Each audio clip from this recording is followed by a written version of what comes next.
And good afternoon. I am Hayden Balgavy in for Journey Taylor today. Thank you for joining us at noon on this last day of April. Let's go to meteorologist Nathan Scott, who joins us now. Foggy start to the day, my friend, but many Arkansans who are now getting used to these afternoon temperatures, and they are on the rise today. Good afternoon. The clouds have cleared out, Hayden, and we are certainly starting to see a recovery in those temperatures very quickly because that stronger late April sunshine does the job. 78 right now here in Little Rock, 80 in Fort Smith, 76 in Arkadelphia. It's 79 in Camden. Got some clouds over into southeastern parts of Oklahoma. We could see certainly a few clouds out there through the rest of the day, but the temperatures are about 5 to as much as 8 degrees warmer than this time yesterday. And we have that wind from the south-southeast about 5 to 10 miles per hour. So when we take a look at radar, it's all quiet. There's nothing showing up, and it's going to be quiet out there today. We're looking forward to a dry day, but that will be changing as we go into the rest of the work week. This afternoon, temperatures climbing up into the low to mid 80s for highs. It will be a little bit on the humid side. Tomorrow, some locations could get pretty close to 90 degrees. I'll have more on that potential coming up. Nathan, thank you. Well, waking up to a paycheck can surely brighten your day, but for Jefferson County employees, they could miss out on their hard-earned cash this week. That is due to an ongoing payroll dispute involving the county judge, Gerald Robinson. Now, Robinson is holding the paychecks of 400 employees.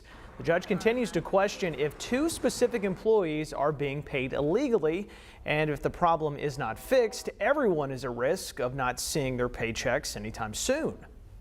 Employers then have to worry about employees coming to work. Therefore, employees shouldn't have to worry about getting paid. Judge Robinson highlights a possible conflict of interest with one of the employees in question, the daughter of County Assessor Gloria Tillman. Now, Tillman argues that her daughter had already been working there before she took the position. The ordinance states that I cannot employ any relatives. I did not employ her. It says that I cannot supervise her. I do not supervise her. I had a chief deputy and 2 supervisors within my office that are over her. Judge Robinson is calling on the county clerk to remove payroll for the 2 employees in question, but the clerk says she does not have legal authority to do so. Well, the only transgender resource center in the state is being forced to close its doors this week. That's in response to having their water supply cut off. Organizers with the nonprofit Intransitive say their pipes have been tampered with 5 times before. And within the last year, they've had to close 10 times after being vandalized. From dealing with stolen cameras and plants as well, the group's director says they're scared to the point where they don't even want to involve the police. There has been the narrative created by representatives that we are dangerous, that we are like all these horrible things. It just doesn't make us feel safe to then go and ask them for help. Without water, it could be a while before the organization reopens their doors. In the meantime, they are actively working to raise money to restore those damaged pipes. Turning now to a crime alert before sunset yesterday as Little Rock detectives worked to piece together a deadly shooting in Little Rock. Now, police say they were called to the intersection of West Roosevelt and Martin Luther King Drive just after 6 o'clock Monday evening. That's where they found one man dead upon arriving. So far, no word yet on the victim's identity or if a suspect is now in custody. If and when we learn more on this, we will work to update you with those details. And as that investigation continues, in Garland County, 2 people are now behind bars accused of a drive-by shooting and a robbery just last week. 18-year-old Pablo Busillo was arrested alongside a 17-year-old right outside of Hot Springs. Upon their arrest, deputies discovered a stolen firearm, the same one used in last week's robbery. At the national level, we are getting new details on an ambush that killed 4 officers in Charlotte, North Carolina. CBS's Manuel Bajorquez reports on where the investigation stands this afternoon. Charlotte police revealed new details about the ambush that killed 4 law enforcement officers Monday. We did recover so far on the scene an AR-15 rifle, a 40 caliber handgun, Authorities say the shootout started as members of a U.S. Marshals Fugitive Task Force were serving a warrant on a felon they say was illegally in possession of a firearm. According to police, as officers approached a home, the suspect opened fire. You just heard gunfire left and right. Officers tell us as they advanced toward the wounded fugitive, even more gunfire erupted. 2 people inside the residence were taken to the police station for questioning. 2 females that were inside the residence that I mentioned yesterday who came out eventually, they are fully cooperating with the investigation.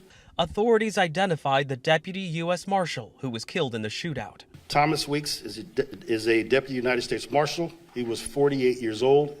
He is survived by his wife Kelly and has 4 children. This was one of the deadliest days for American law enforcement since 2016. The North Carolina Department of Adult Corrections says 2 of its officers are among those killed. William Alden Elliott and Samuel Peloche, both 14-year veterans. Also killed, Charlotte Mecklenburg police officer Joshua Iyer, who died from his injuries in the hospital overnight. The Charlotte Mecklenburg Police Department posted this video of a procession carrying Iyer's body from the hospital to the morgue. All were husbands and fathers. Manuel Bojorquez, CBS News, Charlotte. Back here in Arkansas, law enforcement putting in overtime to keep hard drugs off of the streets, but now they have to go twice as hard to combat another growing threat, illegal cigarette trafficking, now on the state's radar like never before, especially after more than 27,000 packs of untaxed cigarettes were found inside of a semi-truck in Lone Oak earlier this month. That large amount of contraband is something officials say hurts Arkansas to its core. There's known consistent links between organized criminal activity, terrorist organizations, and untaxed illegal cigarette smuggling being used to fund those operations. Law enforcement now partnering with the state to crack down on illegal contraband. 35-year-old Emil Bangora was arrested and charged with possession of untaxed tobacco. Medical marijuana sales continue to boom here in the state. Patients spent a total of $68 million so far this year, allowing the state to collect almost $5 million in tax revenue in recent months and $127 million since the industry first launched. Another industry being met with rapid growth, sports betting here in the state.